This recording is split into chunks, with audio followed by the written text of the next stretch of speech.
Hello, in this video we're going to look at the convention for representing vectors in one dimension.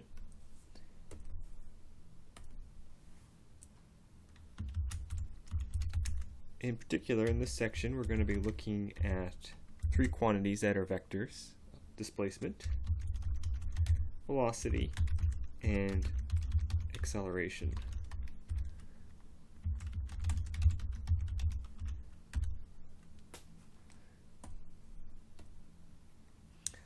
Okay, so in one dimension, we really only have one component to our vector. And so it's, in some sense, unnecessary to call things vectors.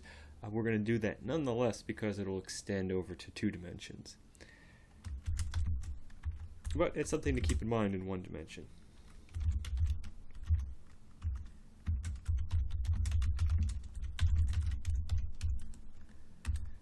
Okay, so how are we going to represent direction? Since there's only one component, there's only two directions the vector can have. It can point positive or it can point negative.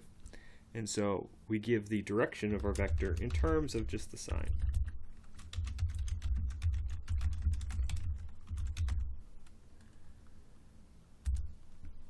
Okay, so you have positive and you have negative, and those are your two directions. In which case you don't really need to use the vector sign, so it's actually pretty common, maybe even universal, to leave off the vector symbol when you're working in one dimension. So let's make an illustration down here just to highlight what we're talking about. So we have, say, an origin, x equals 0, and your vectors could be one of two directions. You can have a vector pointing to the right, or you could have a vector pointing to the left, and that's it. There's no other direction for them to go because this is a one-dimensional quantity.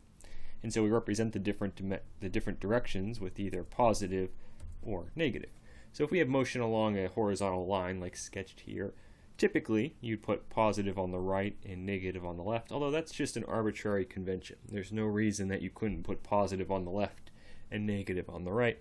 However, it is important that you stay consistent throughout any one problem. So you don't want to have some variables that are positive to the right and other variables that are positive to the left.